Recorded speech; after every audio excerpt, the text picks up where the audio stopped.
Welcome to our tutorial on how to hide your Vine profile on Twitter using your PC.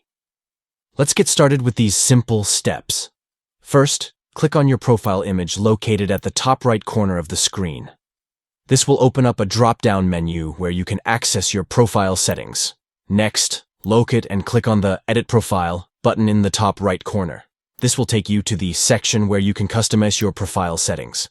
Now, you'll see an option related to your Vine profile. Uncheck the box that says Show My Vine Profile to hide it from your Twitter account.